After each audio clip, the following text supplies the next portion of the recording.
Welcome to the Maria Liberati Show, where food meets art, travel, and life. So what does food mean to you? Well, this week, my special guest is Mike Benayoun from the website 196 Flavors. Hope you're enjoying your fall and all these wonderful flavors that fall brings to us. And I think you'll really enjoy Mike's interview also, and learning about experiencing all these flavors from all over the world. Stay with me. Well, I have a really interesting guest today. This is Mike Benayoun, and he is the one of the founders of a really interesting website that I wanted to share with my listeners called 196 Flavors. Mike, and you're joining us from Los Angeles? Yes. That is correct. Traveling Beautiful. To Los Angeles.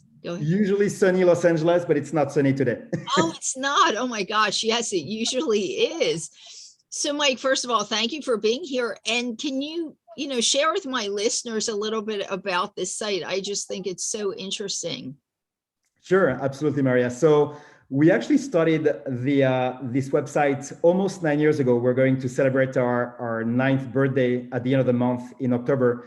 But I started this website with my best friend and partner, Vera, who happens to live in Paris, France. She's actually originally from Morocco, but she is also French. I was myself born and raised in France. I moved to the US 23 years ago. Seems like yesterday, but I've been living mostly in Los Angeles ever since. I had this crazy idea at the very beginning of starting what I would call a blog at the time. Which was strictly a hobby between friends. And this crazy idea was really to prepare, execute, and document one authentic recipe from every single country in the world. And that's where the name came from, 196 flavors, because there's 196 countries in the world, depending on the source, but give or take. And that was our initial goal. And we finished that goal in about a year and a half. But we had so much fun that I'm like, you know what, why are we going to stop here? Let's just continue and let's explore or re-explore cuisines where we only really did one recipe, like Italian cuisine or French cuisine or Chinese cuisine, are so extensive that it would be a shame to just summarize it to just one recipe. So we continued, and a few years into it, probably 3 or 4 years into it, we kind of morphed from what initially was a blog, and we had some personal stories like every blog, to really more what I would call an online encyclopedia, documenting recipes, authentic recipes. That's really the key word here, and food history from the 196 countries in our planet. So we kind of morphed from this initial typical food blog, which we're not anymore, to kind of an online encyclopedia. And our goal is really to become the source of truth for authentic recipes and food history. Because as you know, there's a lot of fake information on the internet, and good ones too. But to sit through the information overload takes a lot of time, and just finding the right information is very difficult. So that's what we're trying to get to, is really to become an authoritative source with the help of our chefs and experts, and I can tell you more about it, but really become the go-to portal, the go-to information portal for anything related to authentic cuisine. Wow. Yes. It's just so interesting. So one of the ideas you and I were chatting about was, and I love that people can just travel through food. And I tell people that all the time, especially with everything going on. It's somewhat difficult to travel, especially if you have kids. It's just very too difficult to travel. Besides some places you're not able to, but you can really travel through your food and your kitchen. So I know we were chatting about, so this month, and I had told my listeners the month of October is Italian American Heritage and Culture Month. And I like to celebrate really Italian traditional recipes. But one of the things that I always found that was interesting, I lived in Italy for quite some time before all of this going on. And I found it was interesting that the Riviera, the French Riviera and the Italian Riviera have very similar way things that they cook with. They actually on the Riviera, like in Provence, they have this wonderful olive oil that they produce. And I noticed when you go to all the open air markets, it's just all about the fresh herbs. So they use lots of fresh herbs in their cooking, which they do in Italian cooking as well. So I don't know if you can maybe, I thought, for the listeners, yeah, I always do staycations to Italy, to Tuscany and Rome and Florence and all these places, but Venice. But I think it'd be neat to really add something to their background, is doing a staycation maybe to some of these towns. Corsica, which was once owned, I think it was part of Italy, Provence, some places like that. Any ideas for any type of staycations?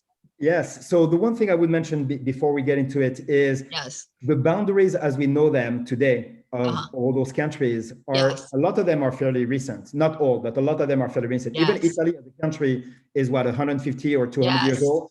So a lot Exactly. of those countries as we know them today are fairly recent. Yes. Having said that, when you look at authentic traditional cuisine, Mhm. they're not bound by those borders. They have been around for a while, for centuries, sometimes millennia.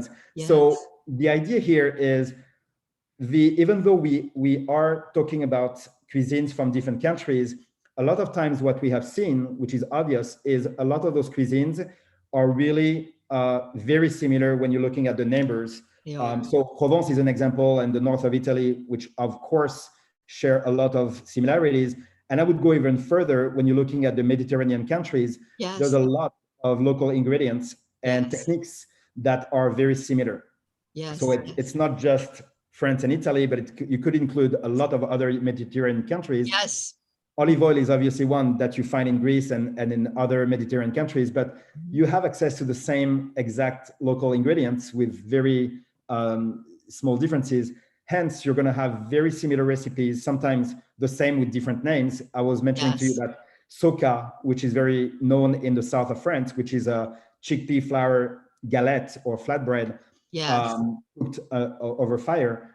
And it's the Yes. same as farina in the north of Italy. And it's also known, by the way, in the north of Africa Uh-huh. under the names of kalentenka, I think, and other names. But it's Right. the same exact recipe, just with Yes. different names. So Uh-huh. you will see and you will find a lot of those, not just in the Mediterranean or between Italy and France, Uh-huh. but in a lot of other countries, you will see those similarities. Talking about Italy, it does not stop at those borders, the Right. physical borders, Uh-huh. but you will also find a lot of Italian recipes. We talk about Italian American Right. heritage, but Mhm. if you go to South America, to countries like Yes. Argentina or Uruguay, there's Yes. a ton of Italian recipes, which, like in the US, some have evolved, some are not maybe traditionally Italian, but they Yes. have kind of evolved and incorporated some of the techniques and ingredients from South America. Yes. But Pasqualina is one example, or which is a pie with spinach and eggs, which is probably more famous now or vitel tonato. So another one that was adapted, but very similar to the Italian version, which we Uh-huh. find in Argentina. Uh-huh. So it does not really stop with the physical borders or the Yes. neighboring countries. Sometimes you can find those influences in a lot of other places. And I love also because one of the things I loved about living, I lived some of part of the year in Europe, was that there's so much more. Well, obviously they're older countries than the US. We have history too related to our food, but in Europe, the food and Europe and South America, the food is really tied to the history. So it's just a really interesting way to also, I think, even for parents, if you have kids, to like teach your kids about the history of the world or about those countries through the food. But hey, even if you don't have kids, it's a way for you to learn. It's just a very interesting way to learn some really, really interesting history. From the foods that you may have, these traditional foods that we're just so related to the history and the places that, Absolutely. And it has become a conversation starter for me as well, yes, over the past 9 years, and even before, because I've always been interested in food and food history and culture. yes, An interesting thing I always tell to my friends is whenever I get into a taxi cab or Uber, the uh-huh, first question I ask is where are you from? Because a lot of them are immigrants. They're uh-huh, not, a lot of them are not Americans. yes, So, and some of them actually come from countries, like very tiny countries that most people would have never heard of. uh-huh, And here I am starting to talk to them about the fact that, oh yeah, I cooked a dish from your country. And that's a great conversation starter because they have never met yes, or heard of anybody knowing about yes. their country, let alone their cuisine. Yes, yes, that's great. And that is a great thing to mention. I loved it when I first got into the food industry. I started realizing that food was such a great conversation starter. Everybody, almost everybody really wants to talk about food. And you can a lot of times find that kind of something that you have in common with someone just by talking about, just like you said, a recipe maybe from where they're from, or a recipe that maybe is in your family that maybe they cooked something similar, or just, Absolutely. sharing a recipe. It's a great way to talk to people and get to know people. It's really a I fun know way. it's cliche, but everybody has said that. I'm not the first one to say, but obviously food unites people, and that's kind of Yes, one of the common things.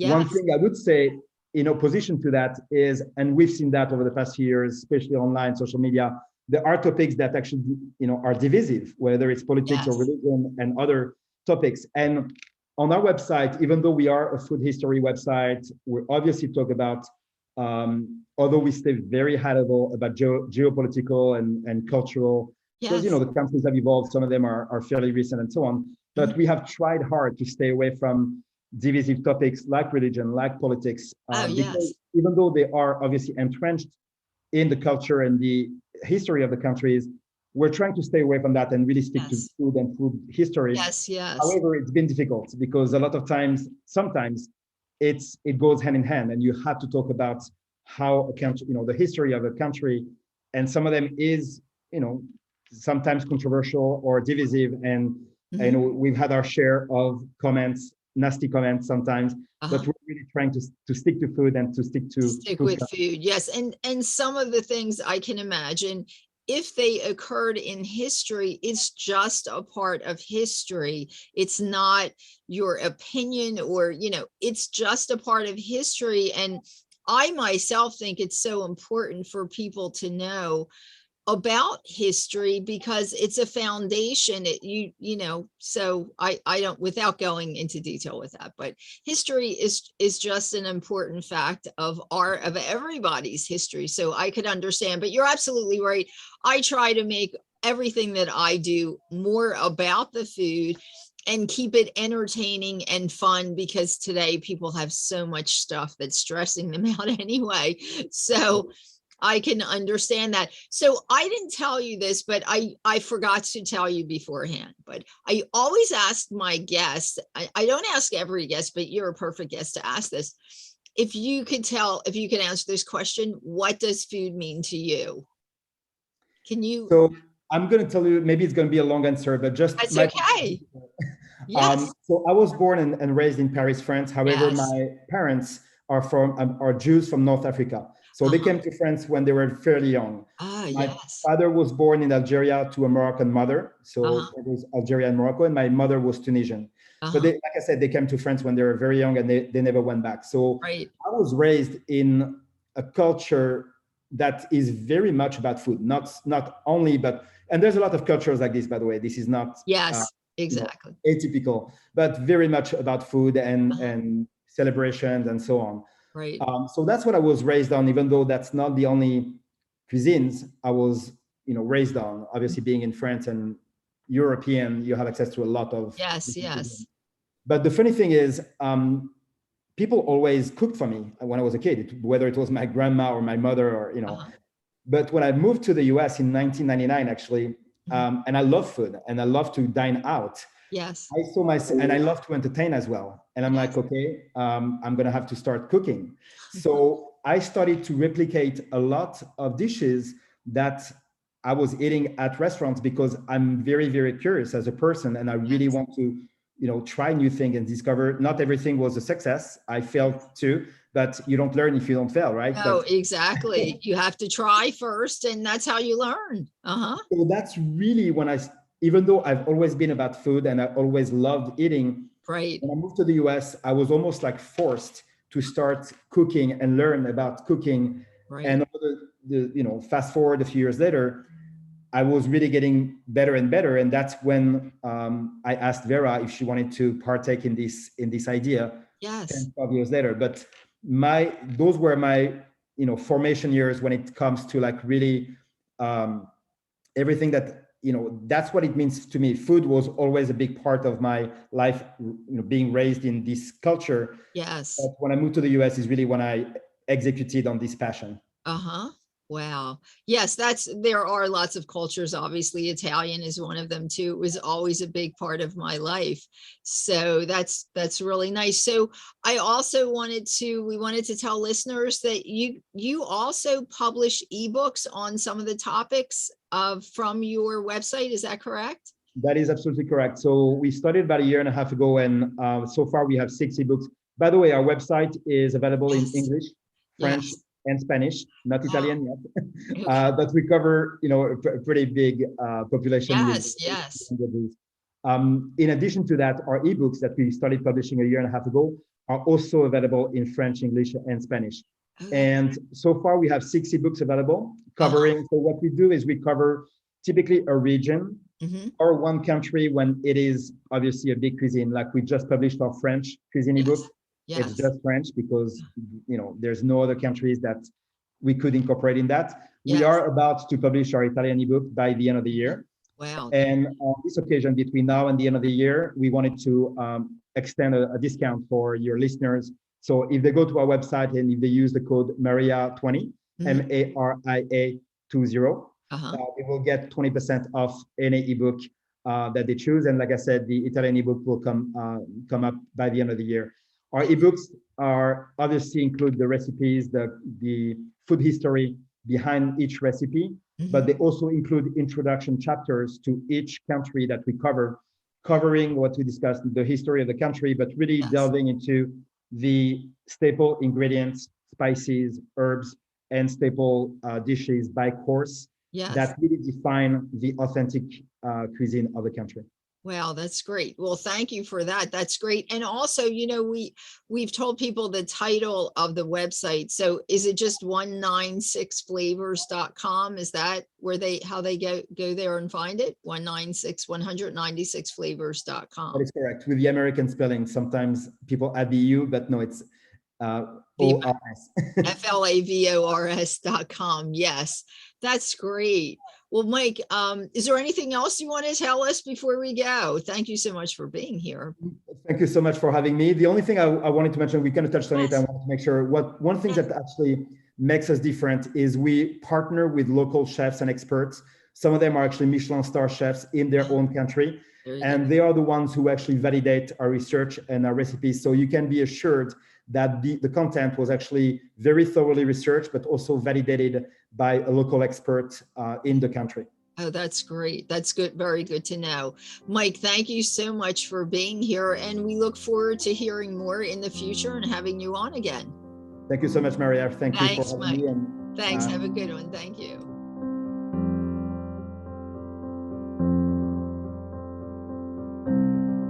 Thanks for listening to the Maria Liberati Show, and thanks to my producer, Britton Roselle, and this week's special guest, Mike Benayoun. And just a reminder, if you are in the Southampton, Pennsylvania area, I will be doing cooking classes for the holidays, and from my book, the Gourmand World award-winning book, The Basic Art of Italian Cooking, Holidays and Special Occasions.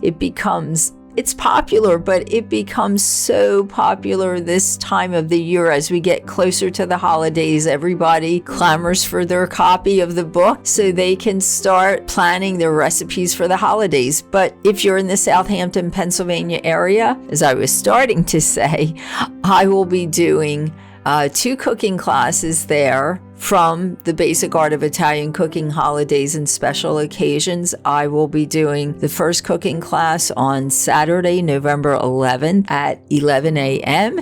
and the second one will be on Saturday, December 2nd at 2 p.m. And again, they're at the Southampton, Pennsylvania Library. So please join me. Love to have you there.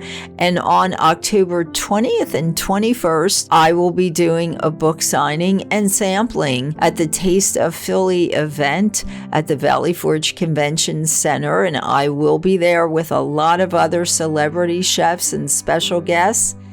Please come out and join me. We always look forward to this show. I've been doing book signings at this show for many years, so always love seeing familiar faces and new ones especially. So please come out and join us. And as always, you can find me on marialiberati.com, on artoflivingprimamedia.com, thebasicartofitaliancooking.com. You can find me on Vimeo at Maria Liberati, on Facebook at Chef Maria Liberati, on Instagram at Maria Liberati, on Pinterest at Maria Liberati, on LinkedIn at M Liberati, on Twitter at Maria Liberati, my Roku channel, The Basic Art of Italian Cooking by Maria Liberati. And you can see my show on eatthis.tv, The Basic Art of Italian Cooking by Maria Liberati there. And of course, my blog, themarialiberatishow.com, and our new YouTube channel for this podcast. If you ever want to see videos of the podcast and see us in video